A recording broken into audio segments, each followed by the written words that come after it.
today comes from the Gospel of John, chapter 10, verses 1 through 10. I assure you that whoever doesn't enter into the sheep pen through the gate, but climbs over the wall, is a thief and an outlaw. The one who enters through the gate is the shepherd of the sheep. The guard at the gate opens the gate for him, and the sheep listen to his voice. They call their own sheep by name and lead them out. Whenever they have gathered all of their sheep, they go before them, and the sheep follow them because they know the shepherd's voice. They won't follow a stranger, but will run away because they don't know the stranger's voice. Those who heard Jesus use this analogy didn't understand what he was saying. So Jesus spoke again. I assure you that I am the gate of the sheep.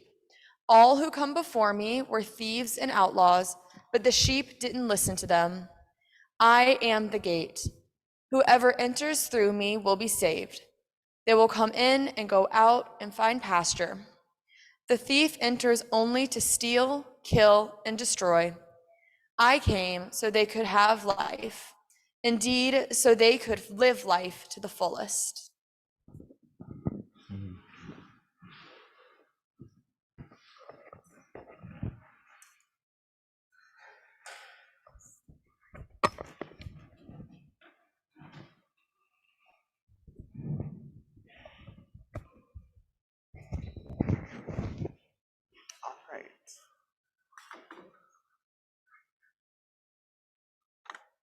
Hello. In studying literature, there is a phrase, suspension of disbelief.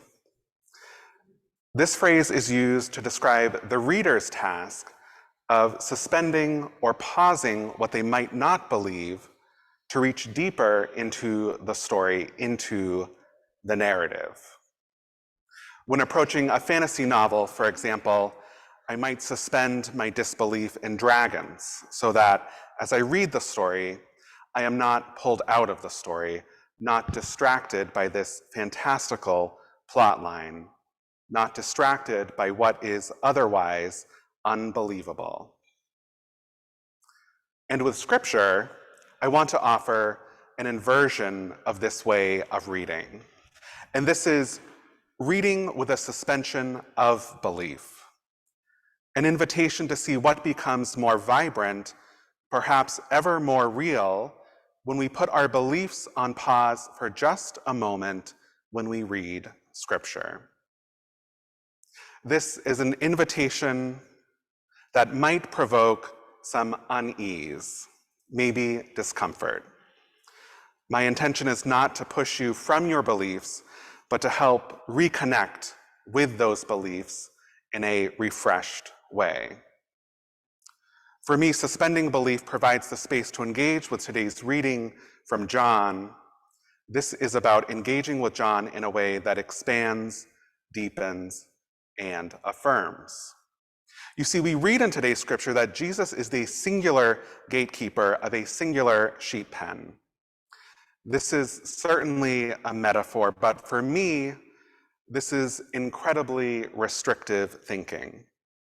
My guard goes up a little when I read this because what I see at first in this scripture passage is an exclusiveness, a form of constriction, a call for sameness that erases differences.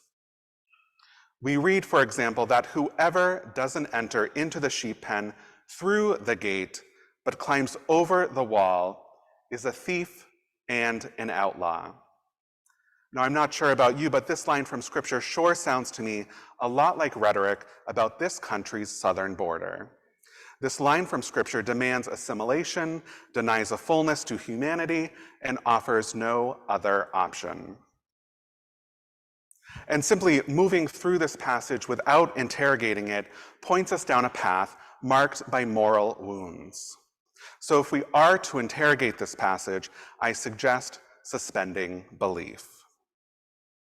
Because when we suspend belief with this reading, we might uncover a gift of possibility. We might uncover a gift of finding a more humane way of living. We might find a life that is alive to an expansive existence. This interrogation, grounded in a suspended belief, comes from a place of curiosity, a curiosity that seeks knowledge about entering the sheep pen.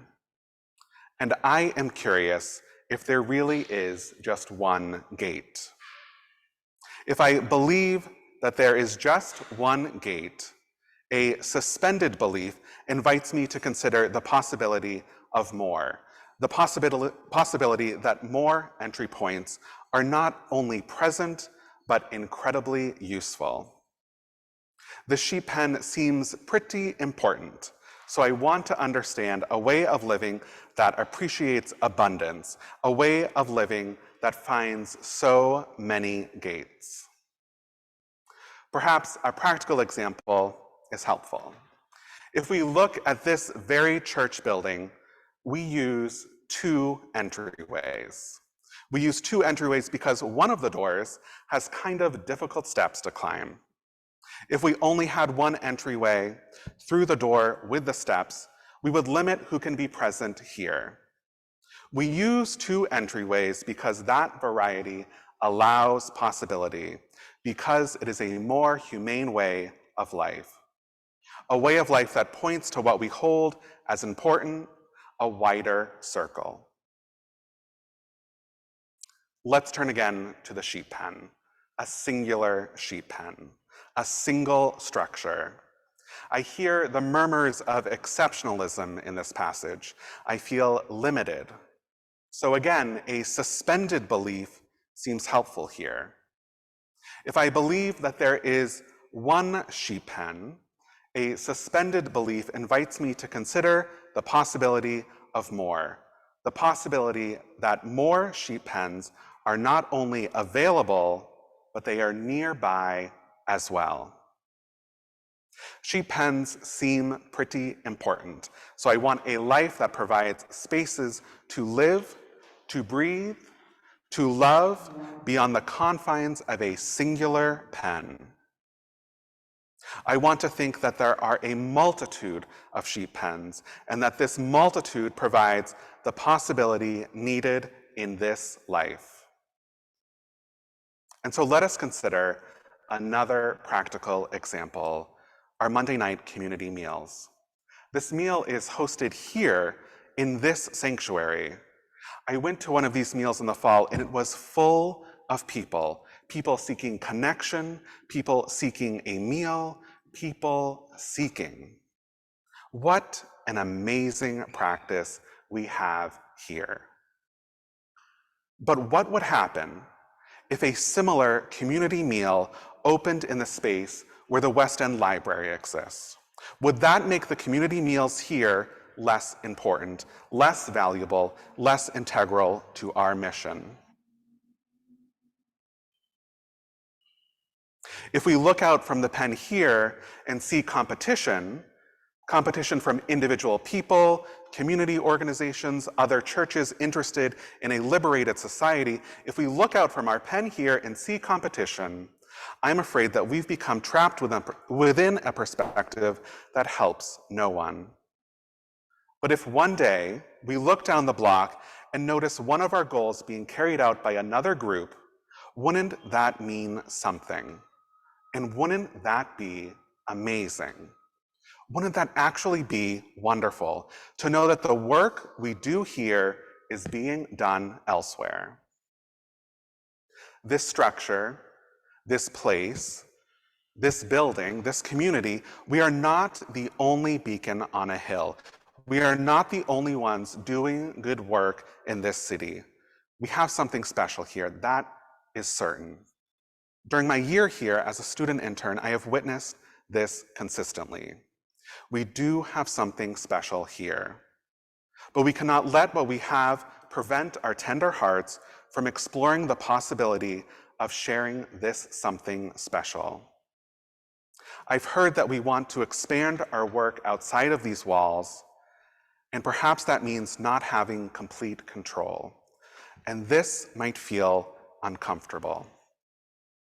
This singular sheep pen, this community, it provides us some level of safety and comfort. And in this world, a world that demands so much, Caring for this one sheep pen can make us feel safe. And it is important to feel safe. As a queer person in this world, I don't always get to feel safe. Sometimes, if my fingernails are painted, I tuck them into my pocket while riding the T. Sometimes, when picking where to go on vacation, I have to check to see if my existence is outlawed. Feeling safe is important, and I feel safe here. But you know what? There are so many places I am safe. I know that this church is one of them. And there are others, other churches, other communities, other places where I can feel safe, where I can live. Even in this city, whether in the West End or the South End, I know there are gateways to a safe community. I understand that we might be tied to one location that has held us for years, for days, perhaps just for this morning. I know how important one place can be for one person. But I ask you to not lose grasp of possibility, the possibility for something ever more impactful for the larger community. You are important. This place is important.